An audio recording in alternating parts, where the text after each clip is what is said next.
Good evening students. आप सभी का फिर से स्वागत है AJIS एकेडमी पर। मैं हूं पवन धनकर, आपका साइंस टीचर, और आज हम पढ़ने वाले हैं जेनेटिक्स के कुछ और टॉपिक्स जो हमारे रह गए हैं उसमें, उनको आज हम कवर करते हैं। ठीक है, तो कल हमने जो पढ़ा था, हमने मेंडल के दो लॉज को हमने पढ़ लिया था। ठीक है, पहला था हमारा प्रभाविता का नियम और दूसरा था हमारा जो है, ठीक है, मेंडल के दोनों लॉज हमने पढ़ लिए थे। आज हम जो है तीसरा नियम पढ़ने वाले हैं। वो नियम है हमारा स्वतंत्र अपव्यूहन का नियम, मतलब लॉ ऑफ इंडिपेंडेंट असॉर्टमेंट। ठीक है, इसका क्या मतलब होता है वो समझे। ठीक है, जैसे हमने एक क्रॉस किया, ठीक है, कोई सा भी क्रॉस हो सकता है, हम यहाँ पर डाई हाइब्रिड क्रॉस को लेते हैं कम से कम, क्योंकि ताकि उसके थ्रू हम इस लॉ को अच्छे से समझ सकें। ठीक है, तो डाई हाइब्रिड क्रॉस में हमने मान लीजिए कि लंबाई वाला एक फैक्टर लिया, ठीक है, मतलब हमारा जो प्लांट है वो टॉल है, और दूसरा जो उसके सीड का कलर है वो येलो है। ठीक है, मतलब वो टॉल है और येलो है। फाइन, यहाँ पर हमने टॉल और येलो, मतलब स्मॉल टी और स्मॉल वाई। फाइन, अब मेंडल ने क्या बताया इस नियम के अंतर्गत वो समझे। मेंडल ने ये बताया कि भाई जैसे मान लो जब हमारा फ्यूज़न होता है और कई सारे जो है हमारी F1 और F2 जनरेशन बनती है, ठीक है, तो उसमें कई तरीके के प्लांट बनते हैं। जैसे मान लीजिए यहाँ पर जब इनके गैमेट्स फॉर्म होंगे तो ये होगा टी वाई, और यहाँ पर होगा तो ये स्मॉल टी स्मॉल वाई। और जब इनमें फ्यूज़न होगा, ठीक है, तो क्या बन सकता है, जब इनमें फ्यूज़न होगा तो क्या बन सकता है डाई हाइब्रिड क्रॉस के अंदर, ठीक है, कई सारी प्लांट्स बन सकते हैं। पर उन सारे प्लांट्स में अगर एक कैरेक्टर आपके टी लेंथ का है तो दूसरा कैरेक्टर क्या हो सकता है, दूसरा कैरेक्टर जो है वो कलर के लिए होगा। ठीक, यहाँ पर कैपिटल टी कैपिटल वाई भी हो सकता है, यहाँ पर जो है capital T small T capital Y, ठीक है, और स्मॉल टी स्मॉल वाई, ये चारों तरह की जो है यहाँ पर हमारे जीनोटाइप हो सकते हैं। फाइन, तो अब यहाँ पर हम लॉ ऑफ इंडिपेंडेंट असॉर्टमेंट का क्या मतलब हुआ। इसका मतलब ये हुआ कि जैसे मान लीजिए कि ये जो येलो जो आपका अलील है, ठीक है, येलो जो अलील है ये कलर के लिए रिस्पॉन्सिबल है, ठीक है, और ये जो टी है ये लेंथ के लिए रिस्पॉन्सिबल है। फाइन, तो अब जब इन दोनों का गैमेट्स फॉर्मेशन होता है और इनसे नई जनरेशन बनती है, तो आप देखोगे कि ये येलो वाला जो वाई है ये स्मॉल टी के भी साथ आ रहा है, और येलो वाला जो वाई है वो कैपिटल टी के भी साथ जा सकता है, दोनों के साथ वो जा सकता है। पर उसका जो कैरेक्टर है उसको वो विड्रॉ नहीं कर रहा, मतलब उसके कैरेक्टर को वो खो नहीं रहा है। ऐसा नहीं कर रहा है वो कि वो लेंथ वाले कैरेक्टर के साथ जो है बंधा हुआ है, ऐसा बिल्कुल नहीं है। देखो, जैसे कि ऐसा जरूरी नहीं है कि कैपिटल टी के साथ कैपिटल वाई ही आएगा या कैपिटल टी के साथ स्मॉल वाई ही आएगा, ये जरूरी नहीं है। मतलब पर्टिकुलर जो कैरेक्टर्स है वो इंडिपेंडेंट है। ठीक है, कहने का मतलब क्या हुआ कि जो भी कैरेक्टर का जो भी जीन है वो कैसा है, इंडिपेंडेंट है। अगर वो कलर का जीन है, ठीक है, तब भी वो इंडिपेंडेंट है, वो किसी भी कैरेक्टर के लिए वो इंडिपेंडेंट है। जरूरी नहीं है कि वो किसी दूसरे जीन के साथ में जो है अपने बाउंडेशन बनाकर रखे। मतलब कि अगर ऐसा होता, अगर वो बाउंड होता तो फिर हमें ये देखने को मिलता बार बार, जैसे हमने एक और क्रॉस किया था राउंड और येलो कलर के लिए, और राउंड और रिंकल और ग्रीन कलर के लिए। ठीक है, तो हमने यहाँ पर कई तरीके के प्लांट्स देखे, मतलब ऐसे प्लांट्स भी देखे जिनमें जो है राउंड जिनका शेप है सीड का और उनका जो कलर है वो ग्रीन है, ठीक है, और राउंड शेप है कलर येलो है, रिंकल शेप है और कलर येलो है, रिंकल शेप है और कलर भी ग्रीन है। मतलब कि किसी के भी साथ किसी का भी कॉम्बिनेशन हो सकता है। ठीक है, मतलब हर एक फैक्टर जो है वो अपने आप जो है अपने आप से इंडिपेंडेंस, मतलब कि दूसरे वाला जो उसका कैरेक्टर है उससे इंडिपेंडेंट होकर के जो है अपने कैरेक्टर को शो करता है, वो किसी के साथ बंधा हुआ नहीं है। मतलब येलो कलर इस राउंड शेप के साथ बंधा हुआ नहीं है, वो ग्रीन के साथ भी जा सकता है, वो रिंकल वाले शेप के साथ भी जा सकता है। ठीक है, वैसे ही जो राउंड शेप वाला जो कैरेक्टर है वो जरूरी नहीं है कि येलो कलर के साथ ही मिले, वो ग्रीन कलर के साथ भी मिल सकता है, जैसे कि यहाँ पर मिल रहा है। बात समझ में आ रही है। तो मेंडल के थर्ड नियम के अकॉर्डिंग जो प्रत्येक कैरेक्टर जो है आपका, ईच कैरेक्टर जो है वो इंडिपेंडेंट होता है, वो किसी के साथ बाउंडेशन में नहीं रहता है, किसी के साथ जो है वो बंधा हुआ नहीं रहता, वो अपने किसी भी गुण को स्वतंत्र रूप से प्रदर्शित करता है, और इसीलिए इसको बोला जाता है स्वतंत्र अपव्यूहन का नियम, मतलब law of independent assortment. Fine, तो यहाँ पर हमने मेंडल के तीनों लॉज जो है वो कवर कर लिए हैं।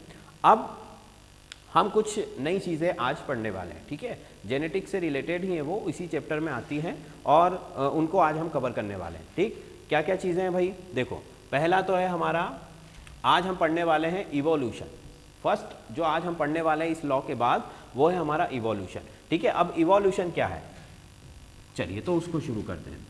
ठीक है, इवोल्यूशन में क्या पढ़ना है हमें वो देखिए। देखिए इवोल्यूशन में क्या क्या चीज़ें पढ़ेंगे मैं आपको पहले बता देता हूँ। इवोल्यूशन में हम सबसे पहले ये पढ़ेंगे कि लाइफ जो है अर्थ पर कैसे इवॉल्व हुई, जीवन की उत्पत्ति पृथ्वी पर किस तरीके से हुई, कौन कौन से वैज्ञानिकों ने इसके ऊपर काम किया, एक्सपेरिमेंट किया और अपनी क्या क्या थ्योरीज दी। ठीक है, उन थ्योरीज में सबसे पहले हम पढ़ेंगे कि पाश्चर ने क्या बताया, फिर ओपेरिन और हेल्डॉन ने क्या बताया, फिर जो मोस्ट इंपॉर्टेंट एक्सपेरिमेंट है मिलर एंड यूरे एक्सपेरिमेंट, ठीक है, उसको भी देखने वाले हैं। ठीक, इन सब चीज़ों को हम, उसके बाद डीएनए आरएनए है, इन सभी को हम आज पढ़ने वाले हैं। तो इवोल्यूशन में सबसे पहले हम स्टार्ट करते हैं कि लाइफ जो है अर्थ पर कैसे इवॉल्व हुई। ठीक है, तो स्टूडेंट्स अर्थ जो है हमारी, हमें पता है कि आज से कई अरबों खरबों साल पहले, ठीक है, बहुत ज़्यादा जब इसका अर्थ का जो निर्माण हुआ था, देखो अर्थ का निर्माण कैसे हुआ, क्यों हुआ, इस पर हम बात नहीं कर रहे हैं क्योंकि ये हमारा टॉपिक नहीं है आज का। ठीक है, हम क्या बात करने वाले हैं कि अर्थ पर लाइफ कैसे आई। ठीक है, हमने ये मान लिया कि अर्थ किसी भी तरीके से बन चुकी है, हालांकि इसके ऊपर मैंने अलग से एक लेक्चर बनाया हुआ है, अगर आप उसको देखना चाहते हैं तो डिस्क्रिप्शन में आपको लिंक मिल जाएगा। ठीक है, तो अर्थ कैसे इवॉल्व हुई, स्टार्स कैसे बनते हैं, यूनिवर्स कैसे बना, ये सारी चीज़ों के बारे में हम बात कर चुके हैं। तो अब हम बात करेंगे आज कि अर्थ के ऊपर जीवन कैसे आया। ठीक है, क्योंकि भाई देखो एक बार अगर लाइफ शुरू हो गई देन वो तो फिर आगे बढ़ती रहेगी। ठीक है, मतलब कि एक कोश की जीव बने सिंगल सेल, उससे डबल सेल से फिर मल्टी सेलुलर, फिर सिस्टम, ऑर्गन, इस तरीके के जो जीवन है, जो लाइफ है वो बढ़ती रही। पर पहली लाइफ कैसे आई, ठीक है, मतलब अर्थ पर जीवन की उत्पत्ति कैसे हुई। ठीक है, तो इसी के संदर्भ में कई वैज्ञानिकों ने अपने अपने मत प्रस्तुत किए। ठीक है, पहला जो है हमारे जो पाश्चर थे इन्होंने कहा कि भाई अर्थ पर जो लाइफ की या जीवन का जो उत्पत्ति है, लाइफ का जो इवोल्यूशन हुआ है, वो लाइफ का इवोल्यूशन लाइफ से ही होता है। मतलब कि अगर मैंने लिखा कि लिविंग ऑर्गेनिज्म है, लिविंग ऑर्गेनिज्म से ही लिविंग ऑर्गेनिज्म बनता है। ये किसने कहा, ये कहा हमारे पाश्चर ने। जो साइंटिस्ट है हमारे पाश्चर, उन्होंने अपनी सबसे पहले थ्योरी दी कि भाई जीवित चीज़ों से ही या जीवित जीवों से ही जीवित जीव बनते हैं, मतलब कि जीवन से ही जीवन की उत्पत्ति होती है, ये उन्होंने सिद्धांत दिया। ठीक है, तो उनका ये सिद्धांत ठीक है, क्योंकि जीवन से ही जीवन बनता है। मान लीजिए एक लाइफ है या एक कोई पर्सन है, ठीक है, इसी से दूसरा पर्सन बनेगा, ठीक है, और इसी से फिर थर्ड, इसी तरीके से जो है लाइफ आगे चलती रहेगी। फाइन, पर ये जो पहला पर्सन है या जो पहली लाइफ है, जिस भी सेल से वो बना है, वो कहाँ से आई। ठीक है, इस चीज़ को पाश्चर बता नहीं पाए। ठीक है, पाश्चर ने इस चीज़ को जो है डिटेल में डिस्क्राइब नहीं कर पाए कि जीवन से जीवन तो बना, ठीक है, पर पहला जीवन कहाँ से आया। ठीक है, तो फिर इससे रिलेटेड अगला हमारे पास थ्योरी आती है। ठीक है, अगली थ्योरी दी हमें ओपेरिन एंड हेल्डॉन ने। ठीक है, ओपेरिन एंड हेल्डॉन ने कहा कि भाई लाइफ जो है लाइफ से बनती है, ये ठीक है, पर फर्स्ट जो लाइफ है वो नॉन लिविंग सब्सटेंस से बनी है, मतलब निर्जीव वस्तुओं से जीवन उत्पन्न हुआ है। ठीक है, कैसे हुआ है उसको देखो इन्होंने बताया, और आज हम लोग सब जानते भी हैं कि बेसिक बिल्डिंग ब्लॉक मटेरियल कौन कौन से होते हैं, मतलब कि जो जीवन को बनाने वाले आधारभूत तत्व होते हैं। ठीक है, जैसे कि हाइड्रोजन है, ऑक्सीजन है, नाइट्रोजन है। ठीक है, ये चीज़ें जो हैं ये बहुत ज़रूरी है किसी भी लाइफ के लिए।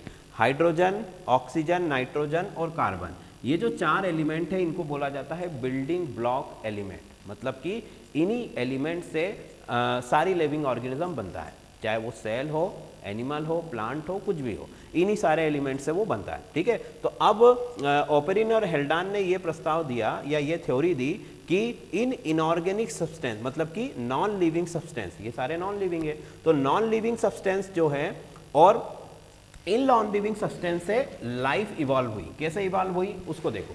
तो इसके लिए यहाँ पर उन्होंने कहा कि केमिकल जो है यहाँ पर इवोल्यूशन पहले हुआ। केमिकल इवोल्यूशन मतलब रासायनिक अभिक्रियाएं हुई। कैसे हुई वो देखिए। मान लीजिए हमारी पृथ्वी है, तो पृथ्वी की जो प्रारंभिक जो हमारा अर्थ था शुरू में, ठीक है, इनिशियल स्टेट में, उस अर्थ पर क्या क्या कंडीशंस थी पहले उसे हमको समझना होगा। ठीक है, पहले जो अर्थ था हमें पता है कि नया नया जब भी अर्थ हमारा बना था तो उसमें उसका जो टेम्परेचर है सबसे पहले बहुत ज़्यादा था। ठीक है, टेम्परेचर जो है बहुत ज़्यादा था, लाखों डिग्री का था। ठीक है, मतलब कि हम यहाँ पर लिख सकते हैं कि इन्फानाइट टेम्परेचर, अनंत तापमान था। ठीक है, अब अनंत तापमान में तो जीवन उत्पन्न नहीं हो सकता है। ठीक, फिर क्या हुआ कि नेचर ने उसको ठंडा होने के लिए छोड़ दिया।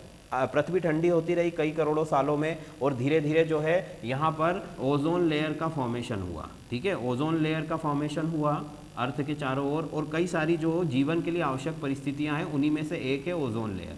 क्योंकि अगर ओजोन लेयर नहीं होगी तो हमें पता है कि सन का जो अल्ट्रावायलेट रेज है वो अर्थ पर लाइफ को पॉसिबल होने नहीं देगा। ठीक है, तो ओजोन लेयर बनी। ठीक, अब ओजोन लेयर बनने के बाद धीरे धीरे अर्थ का टेम्परेचर कम हुआ, और वो टेम्परेचर कहाँ पर फिक्स हो गया आकर के, जो है 800 to 1000 डिग्री सेंटीग्रेड। ठीक है, मतलब अर्थ पर जब लाइफ जो है इवॉल्व हुई या जीवन की उत्पत्ति शुरू हुई, उस समय धरती का जो तापमान था वो 800 से 1000 डिग्री के बीच में था, जो कि आज के कंपैरिजन में बहुत ज़्यादा है। ठीक है, पर केमिकल रिएक्शंस के लिए वो ज़्यादा नहीं है, मतलब केमिकल रिएक्शन वहाँ पर हो सकती है। तो 800 से 1000 डिग्री सेंटीग्रेड के तापमान पर जो है ये रासायनिक अभिक्रियाएं यहाँ पर शुरू हो गई। ठीक है, अब ये दो कंडीशन हो गई। पहली तो क्या हो गई कि टेम्परेचर हमने देख लिया, ओजोन लेयर आ गई। ठीक है, तीसरा जो यहाँ पर कंडीशन ज़रूरी थी वो थी कुछ इनऑर्गेनिक सब्सटेंस, या हम कहें कि कुछ गैसेस। ठीक है, गैसेस में जैसे कि कौन कौन सी गैसेस थी। आदि वातावरण में, पृथ्वी के प्रारंभिक वातावरण में मीथेन थी, पृथ्वी के प्रारंभिक वातावरण में अमोनिया थी, और एक हाइड्रोजन। ये तीन गैसें जो हैं यहाँ पर उपस्थित थी, और साथ ही में जल भी था। ठीक है, पानी तो होना ही चाहिए, नहीं तो पानी के बिना जो है जीवन संभव नहीं है। अब आप देखोगे कि इन चारों एलिमेंट्स, इन चारों जो भी आपकी गैसेस हैं और वाटर मॉलिक्यूल है, इन सभी में वही एलिमेंट है जो हमने पहले ही आपको बता दिए। हाइड्रोजन है, ऑक्सीजन है, नाइट्रोजन है और कार्बन है। फाइन, तो ये बिल्डिंग ब्लॉक एलिमेंट है। तो पृथ्वी के प्रारंभिक वातावरण में ये चारों तत्व उपस्थित है या चारों यौगिक उपस्थित थे। साथ में पृथ्वी का तापमान जो है वो 800 से 1000 डिग्री का था। ठीक है, और ओजोन लेयर यहाँ पर बन चुकी थी। ठीक है, तो और साथ ही में क्या होता था, पृथ्वी पर लगातार पृथ्वी पर ज्वालामुखियों का फटना और बिजली का कड़कना, मतलब लाइटनिंग होती थी, और वॉल्केनोस जो है वो वॉल्केनो इरप्शन होते थे, मतलब ज्वालामुखी फटते रहते थे पृथ्वी पर और बिजली लगातार कड़कती रहती थी, और इसी वजह से वहाँ का तापमान जो है बहुत ज़्यादा होता था। ठीक है, ये सारी परिस्थितियाँ थी आदि वातावरण की। अब देखो आदि वातावरण में कि ओपेरिन और हेल्डॉन ने कहा कि ये जब सारी सिचुएशंस मिल गई आपस में, ठीक है, मतलब कि जीवन के लिए अनुकूल सारी परिस्थितियां जो है यहाँ पर बन गई, तो फिर क्या हुआ, तो फिर ये हुआ कि इन गैसों ने और ये वाटर मॉलिक्यूल ने आपस में मिलकर के एक ऑर्गेनिक सब्सटेंस बनाया। ठीक है, कौन सा सब्सटेंस बनाया, ऑर्गेनिक सब्सटेंस, ऑर्गेनिक कंपाउंड या कार्बनिक यौगिक बनाया। वो कार्बनिक यौगिक कौन सा था, वो कार्बनिक यौगिक था अमीनो अम्ल। अमीनो अम्ल हम सभी जानते हैं क्या होता है। ठीक है, अमीनो एसिड बनाया, अमीनो एसिड। अगर कोई नहीं जानता तो बता देता हूं कि अमीनो एसिड जो है वो प्रोटीन का मोनोमर होता है, मतलब अमीनो अम्लों से मिलकर प्रोटीन बनता है। अगर अमीनो अम्ल बन गया मतलब कि प्रोटीन बन जाएगा, और प्रोटीन बन गया मतलब कि लाइफ जो है वहाँ पर उत्पन्न हो चुकी है, क्योंकि अमीनो एसिड्स ही प्रोटीन बनाता है, प्रोटीन से सारी चीज़ें बन सकती हैं। ठीक है, तो ये चीज़ किसने बताई हमें, ये चीज़ बताई ओपेरिन एंड हेल्डॉन ने। उन्होंने बताया कि धरती के आर्द्र और गर्म तापमान वाले वातावरण में, ठीक है, जब मीथेन, अमोनिया, हाइड्रोजन और वाटर मॉलिक्यूल आपस में एक दूसरे से कंबाइन होकर केमिकल रिएक्शन करके अमीनो अम्ल का निर्माण करते हैं। अमीनो अम्ल बेसिकली क्या होता है उसका भी मैं एक थोड़ी सा स्ट्रक्चर आपको बता देता हूँ।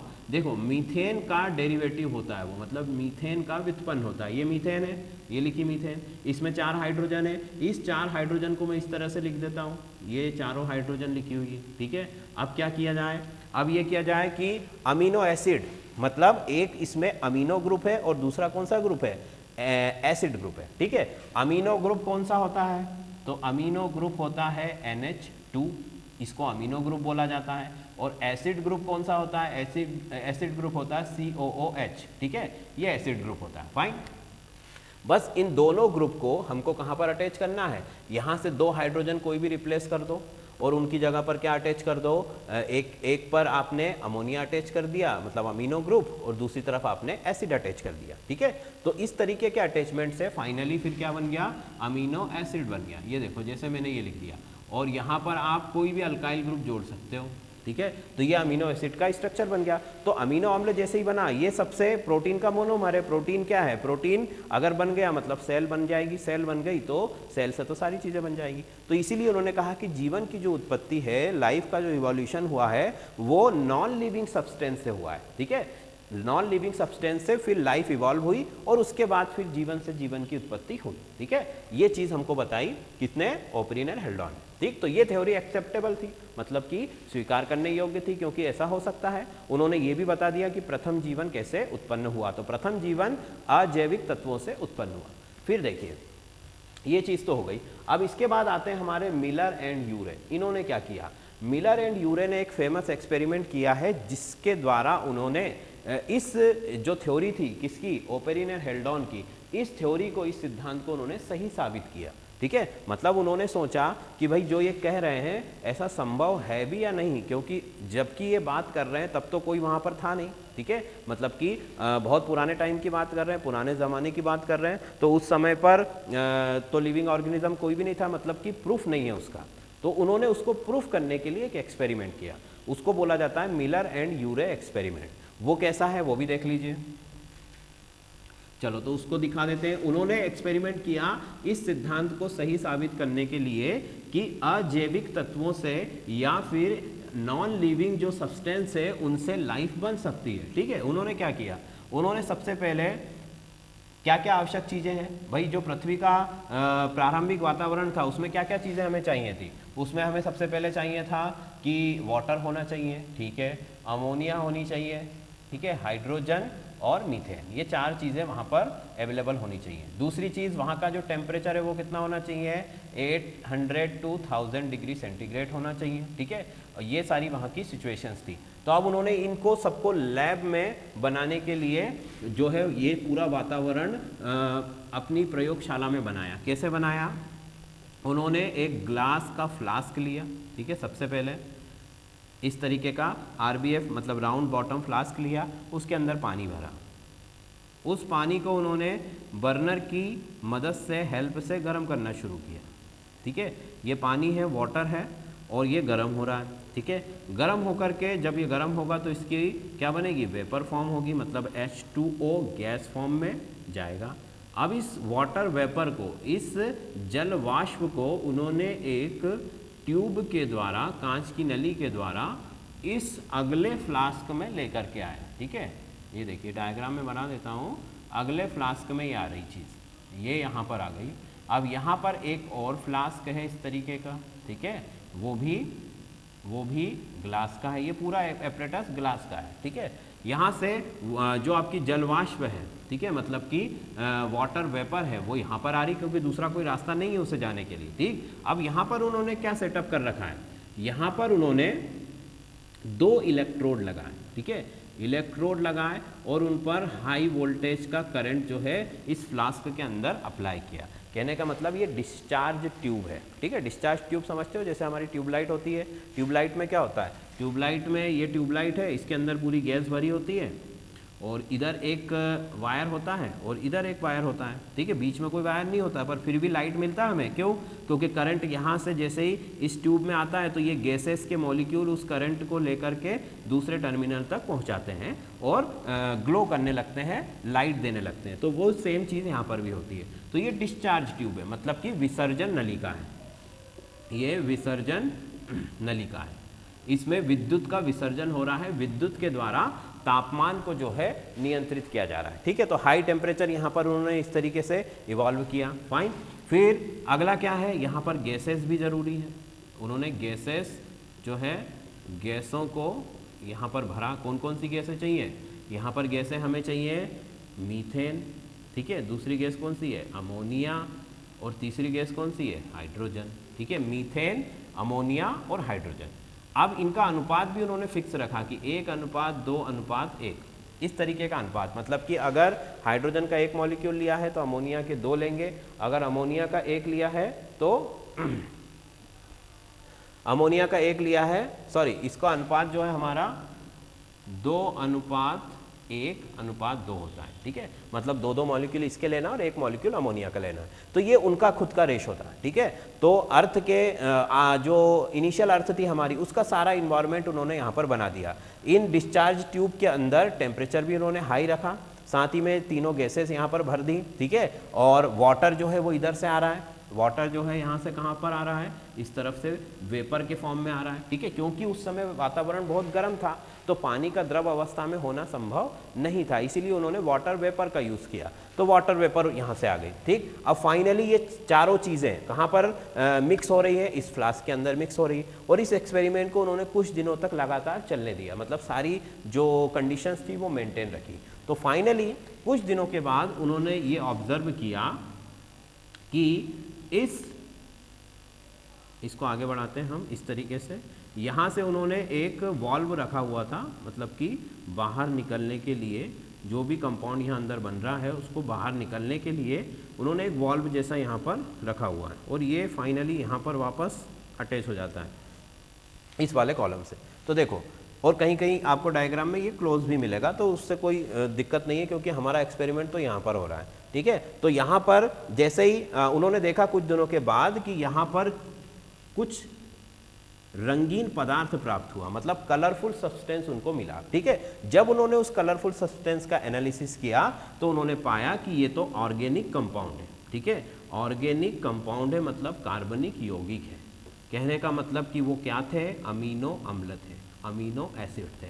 और इस तरह से उन्होंने ये साबित कर दिया कि भाई आपके जो अजीवित पदार्थ हैं, ठीक है, आपकी जो नॉन लिविंग सब्सटेंस है, उनसे भी लाइफ का जो है इवोल्यूशन हो सकता है पृथ्वी पर, और जीवन की उत्पत्ति इसी तरीके से हुई होगी। ठीक है, ये भी कोई कंफर्मेशन नहीं है। ठीक है, जब तक कि देखो हर थ्योरी में कुछ ना कुछ डाउट्स होते हैं, बहुत सारे क्लेरिफिकेशन जो है वो रह जाते हैं, पर मैक्सिमम चीज़ों को इन्होंने सॉर्ट आउट कर दिया। इसलिए इनकी जो थ्योरी थी, इनका जो एक्सपेरिमेंट था, उसको बहुत ज़्यादा एक्सेप्ट किया गया सभी के द्वारा, जो भी हमारी साइंटिस्ट की कम्युनिटी थी उसके द्वारा। ठीक है, तो ये मिलर यूरे का फेमस एक्सपेरिमेंट है जिसके द्वारा उन्होंने ये सिद्ध किया कि अजीवित पदार्थों से जीवन की उत्पत्ति हो सकती है। ठीक, और एक बार जब जीवन उत्पन्न हो गया तो उसके बाद तो फिर कोई प्रॉब्लम ही नहीं है। ठीक है, फिर क्या क्या हुआ भाई, एक कोशी जीव से ये, ठीक है, इसको अगर आप स्क्रीनशॉट लेना चाहो तो ले सकते हो, नहीं तो फिर मैं इसको मिटा देता हूँ।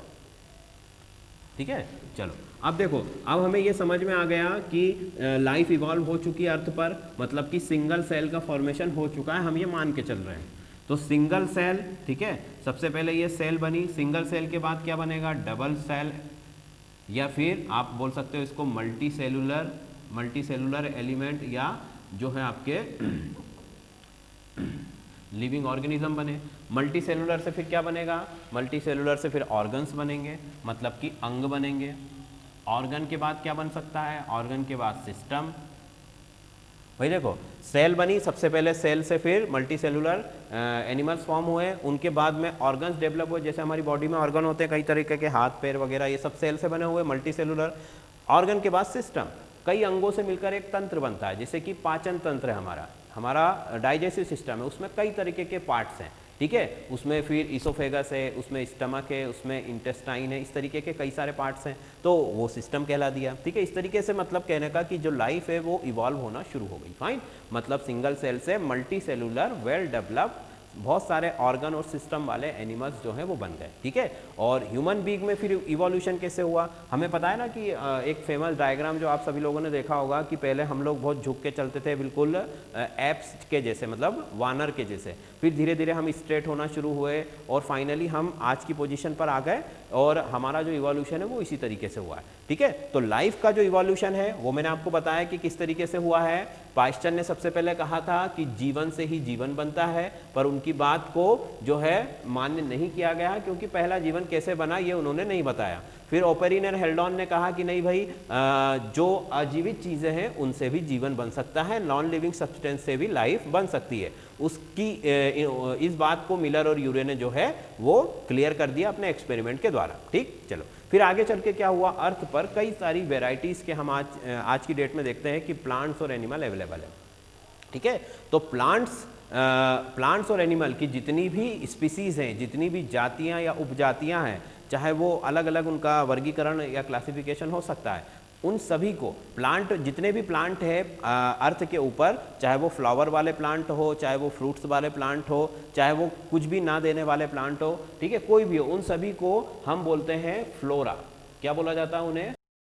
अगर फ्लोरा वर्ड आया है तो इसका मतलब है कि प्लांट से रिलेटेड बातें हम कर रहे हैं, ठीक है, पेड़ पौधों से संबंधित बात की जा रही है, ठीक है। फ्लोरा का मतलब होता है प्लांट और फाउना का मतलब होता है एनिमल्स, मतलब जानवरों से संबंधित सारी बातें हैं, कोई भी जानवर हो, ठीक है, चाहे वो जल में रहने वाला हो, थल में रहने वाला हो या फिर हवा में रहने वाला हो, कोई भी हो, जानवर, एनिमल्स, सभी चीज़ उसके अंदर आ जाती है, ठीक है। तो ये फाउना का मतलब होता है एनिमल्स, एनिमल से रिलेटेड टर्म है, और फ्लोरा का मतलब होता है प्लांट्स, ये प्लांट से रिलेटेड टर्म है। फाइन, इतनी चीज़ सबको क्लियर है, ठीक है। ये भी बहुत इंपॉर्टेंट दोनों वर्ड है, ये बहुत ज़्यादा पूछे जाते हैं, इसलिए मैंने आपको बता दिया, ठीक है। चलो, तो ये तो हो गई इवोल्यूशन की बात, हमने देख लिया कि पृथ्वी पर जीवन कैसे बना।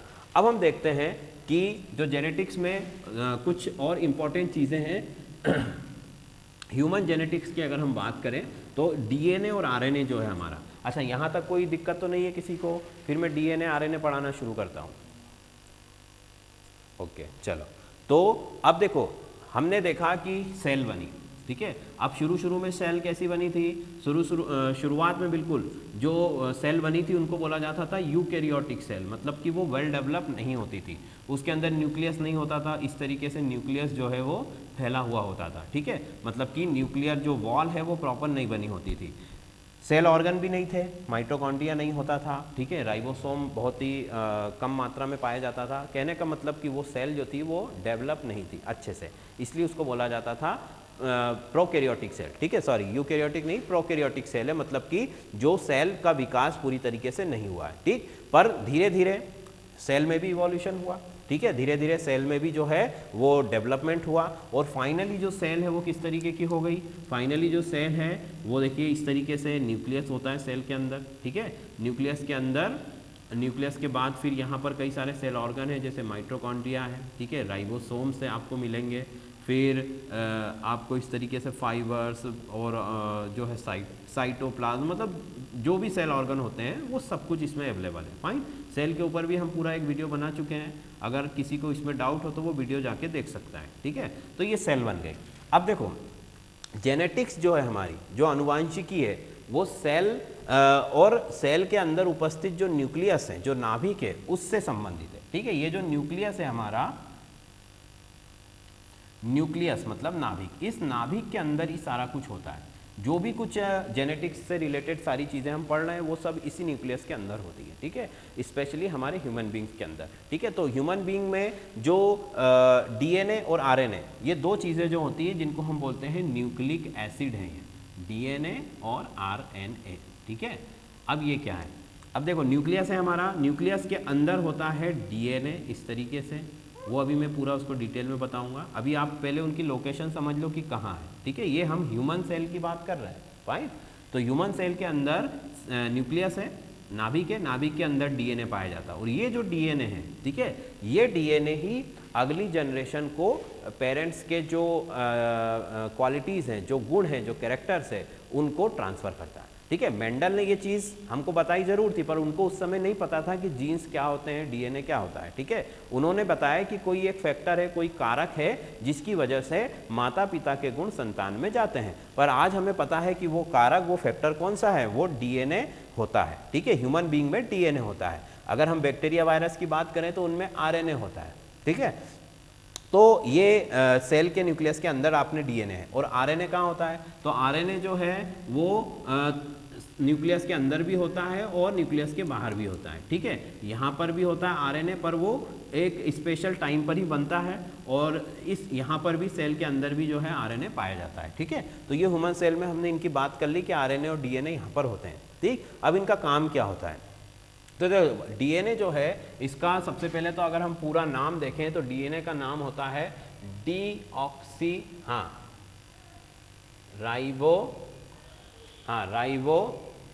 Ribo nucleic acid. ठीक है, nucleic acid, ribo nucleic acid. ठीक है, तो ये हो गया इनके फुल नेम की हमने बात कर ली। अब इन दोनों का काम अलग अलग होता है। देखो, जेनेटिक मटेरियल मतलब कि माता पिता के गुणों को अगली पीढ़ी में स्थानांतरित करने का काम मनुष्य के अंदर कौन करता है, डीएनए करता है। ठीक है, उसमें हेल्प आरएनए भी करता है, पर जेनेटिक मटेरियल अगर आपसे पूछा जाए कि ह्यूमन बीइंग में जेनेटिक मटेरियल क्या होता है, तो आप क्या कहोगे कि डीएनए होता है। ठीक है, तो अब डीएनए का फुल फॉर्म है डीऑक्सी राइबो न्यूक्लिक एसिड। अब ये जो डीएनए मॉलिक्यूल होता है ये बेसिकली 3 चीज़ों से मिलकर बना होता है। ठीक है, 3 चीज़ें कौन कौन सी होती है, पहला होता है नाइट्रोजीनियस बेस। ठीक है, मतलब कि नाइट्रोजन युक्त क्षार, नाइट्रोजन युक्त क्षार। ठीक है, बेस मतलब क्षार। दूसरा होता है इसमें शुगर मॉलिक्यूल। ठीक है, मतलब शर्करा, शुगर मॉलिक्यूल होता है एक।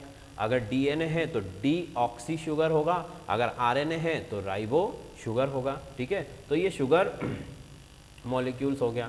और तीसरा जो होता है इसके अंदर फॉस्फेट ग्रुप होता है, फॉस्फेट ग्रुप, मतलब कि फॉस्फेट ग्रुप का मतलब कि ये फॉस्फेट पी, ये तीनों चीज़ों से मिलकर डीएनए या आरएनए बनता है। केवल डिफरेंस क्या है, शुगर का। अगर डीएनए बनेगा तो शुगर कौन सी होगी, डीऑक्सी राइबो शुगर होगी, और अगर आरएनए बनेगा तो शुगर कौन सी होगी, राइबो शुगर होगी। ठीक है, तो ये 3 जो है ये बेसिक चीज़ें होती हैं जिनसे मिलकर डीएनए बना होता है। नाइट्रोजन युक्त क्षार होते हैं, शुगर और फॉस्फेट ग्रुप।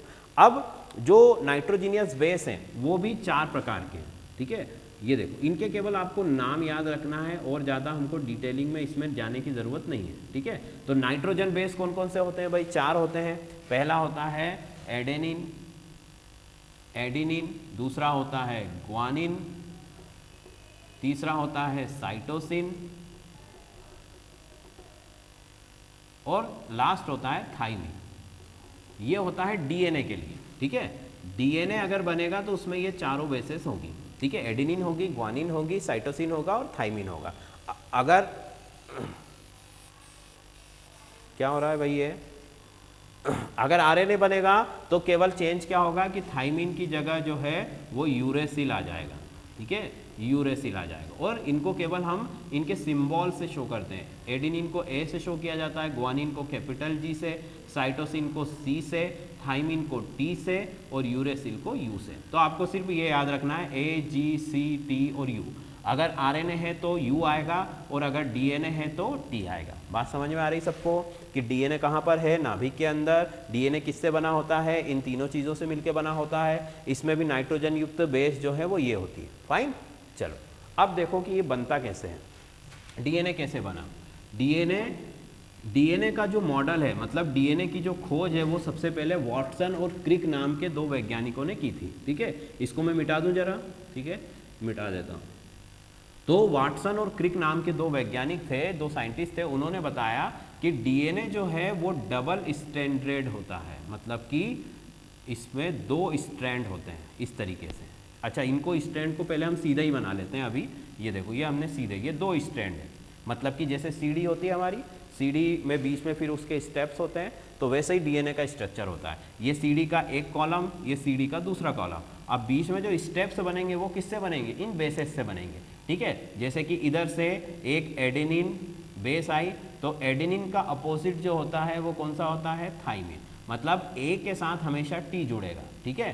फिर जी के साथ हमेशा कौन सा जुड़ेगा, जी के साथ सी जुड़ेगा, फाइन।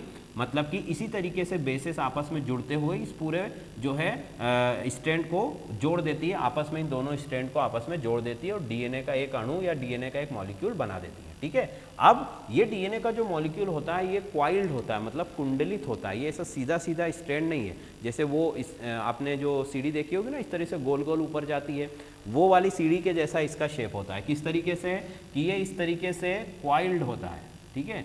ये देखिए ये क्वाइल्ड होता है डीएनए मॉलिक्यूल, मतलब कि एक स्ट्रैंड दूसरे स्ट्रैंड को इस तरीके से आपने दोनों को लेकर ट्विस्ट कर दिया, मोड़ दिया, इस तरीके का इनका शेप होता है। और इस पूरे शेप के अंदर वही सारी चीज़ें हैं, ठीक है। बेसेस जो हैं आपस में जुड़ी हुई हैं, ठीक है। आपकी जो भी बेसेस हैं वो एक दूसरे से आपस में जुड़ करके ये पूरा स्ट्रैंड बना डालती है। तो इस तरीके से डीएनए का जो मॉलिक्यूल है वो बनता है। अब देखो, अब हमने कहा कि भाई इसमें जो है कैरेक्टर्स के लिए जो है डीएनए कैरेक्टर्स को आगे ट्रांसफ़र करता है, ठीक है। हम यही बोल रहे हैं ना कि जैसे बालों का रंग है तो माता पिता के जो बालों का रंग है वही उसकी संतान का होगा, मतलब उसके बच्चों में जाएगा, या उसके बच्चों से फिर उसके अगले नेक्स्ट जनरेशन में जाएगा। तो ये जीन जिसको बोला जाता है, ठीक है। तो देखो ये बेस का जो एक कोड होता है, जैसे मान लो AGC और T, ये एक कोड बना, इसके अपोजिट में सारी बेसेस आकर के जुड़ जाएंगी, ठीक है। मतलब G के साथ कौन जुड़ता है, C, A के साथ कौन जुड़ेगा, T। तो ये सारी बेसें आपस में जुड़कर ये एक जो है इन्होंने एक यूनिट बनाया। इस एक यूनिट को बोला जाता है जीन। एक यूनिट क्या है, जीन। और इस तरीके के कई यूनिट से मिलकर पूरा डीएनए मॉलिक्यूल बनता है, क्योंकि एक डीएनए मॉलिक्यूल में ये बेसेस कई बार रिपीट्स होती हैं। ये रिपीटेड स्ट्रक्चर है, ठीक है। मतलब कि कॉम्बिनेशन अलग अलग हो जाते हैं, बीच में एक फॉस्फेट ग्रुप भी आएगा, उसकी उपस्थिति से भी जो है वो चीज़ों में परिवर्तन हो जाता है, ठीक है। तो कहने का मतलब ये है कि जैसे कि हर किसी के मोबाइल नंबर में केवल 10 ही डिजिट होते हैं, 10 डिजिट्स होते हैं, पर सबका मोबाइल नंबर फिर भी अलग अलग होता है, ठीक है। वैसे ही यहाँ पर भी है कि हर जीन बना है वो 4 बेसेस से ही बना है, पर इनका कॉम्बिनेशन इस तरीके से होता है कि हर जीन अलग कैरेक्टर को रिप्रेजेंट करता है, ठीक है। तो ये जीन कहलाता है। अब देखो डीएनए क्या है, डीएनए जीन्स से बना हुआ है, आप ऐसा समझ सकते हो, ठीक है। जैसे मान लो एक थ्रेड, एक धागा है, उसमें मोती पिरोए हुए हैं इस तरीके से, ठीक है। तो ये जो मोती है, प्रत्येक मोती को हम बोल सकते हैं कि ये जीन है, ठीक है, ये जीन है। और ये पूरा धागा जो स्ट्रैंड है ये क्या है, हमारा डीएनए बन गया। बात समझ में आ गई, ठीक है। अब जब ये डीएनए सिंपल फॉर्म में होता है, मतलब कि आप कह सकते हो कि स्प्रेड फॉर्म में है, फैला हुआ है कोशिका के अंदर। डीएनए 2 फॉर्म में होता है, ये मैंने आपको कल भी बताया था कि डीएनए 2 फॉर्म में होता है। कैसे फॉर्म में होता है कि जब सेल रिलैक्स कर रही है, मतलब कि जब सेल में सेल डिवीजन नहीं हो रहा है, ठीक है। भाई सेल का मेन काम क्या है, डिवाइड होकर के 1 से 2 सेल बनाना। तो जब सेल डिवाइड नहीं हो रही है उस समय में ये डीएनए जो है इस तरीके से पूरा फैला होता है न्यूक्लियस के अंदर, फाइन।